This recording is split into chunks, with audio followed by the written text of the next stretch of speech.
For question 8, it asks, explain 3 of the neural adaptations to resistance training and how those adapt to resistance training. So first things first, when you're first beginning a resistance training program, during the first 6 to 8 weeks or the first 2 months, the ability for us to improve in strength doesn't come from hypertrophy, but it actually comes from neural adaptations. And one of those neural adaptations is motor unit recruitment. What this means is not that we gain more motor units, because we already have the amount of motor units that we're going to have in our muscles and body. So what happens is when we begin resistance training in this program and we continuously keep training, we are able to recruit more of these motor units to help us with the demand and load that's being placed on our body while we're lifting weights. So say a pre-trained person has 300 motor units in their body, but they only can recruit 100, whereas a training individual has 300 motor units in their body, but they can recruit 200 motor units. This is super important because the more motor units that are recruited, the more muscle fibers that are activated, and therefore the more weight that can be lifted and the more force that can be produced in a movement. And a key part of motor unit recruitment is that small motor units or type 1 fiber motor units are going to be recruited before type 2X motor units are recruited. So they recruit all the small ones first, and then if the bigger motor units are needed, then those are recruited as well. The second neural adaptation that leads to this increase in strength over the first 2 months is motor unit firing rate. And this is basically just the rate at which a motor unit fires or sends signals to tell the muscles to contract and to work. And the key with this is the more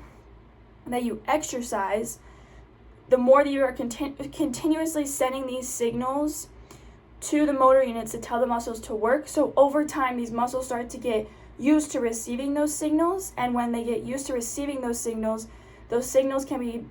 start to be sent faster and faster. And when these signals are sent faster and faster, that's when you're able to lift heavier weights, because if we were lifting a 20-pound weight and those signals are being sent really, really slow, we might be able to lift that weight, but not for as many reps, sort of say, or something like that. But once those signals are sent faster and faster, that 20 pounds becomes lighter, and then we can therefore lift heavier weights because those signals are being sent faster for the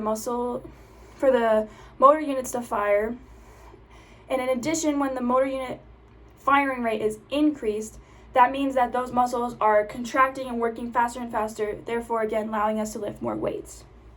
The third neural adaptation that I'm going to talk about is the inhibition of the Golgi tendon organs. And the Golgi tendon organ basically is attached to our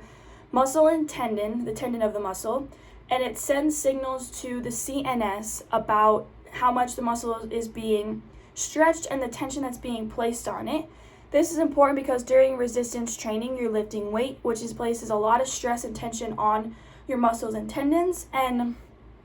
the job of the Golgi tendon organ is to protect your muscles and make sure that you're not placing too much stress on them or too much tension.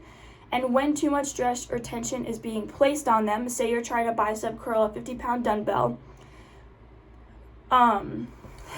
signals get sent from your Golgi tendon organs to your CNS, and your CNS then sends a signal back inhibiting that reflex or triggering your inhibitory reflex, not allowing you to lift that weight, because if you do, you're placing too much tension and stress on your muscles and you might get injured or cause damage to the muscle and tendon. However, when you're continuously doing resistance training, continuously lifting weights, you over time inhibit the Golgi tendon organ signals, so your body is sending fewer and fewer signals to your CNS because it's realized it's now having less stress and tension placed on it because it's used to the weight that you're lifting, and therefore, since less signals are being sent, you can lift heavier weights because a greater force production can be produced because it's not getting that inhibitory reflex response from the CNS. Overall, these 3 neural adaptations allow you to lift more weights over time because your signals and motor units get used to what you are placing the demand on the body for.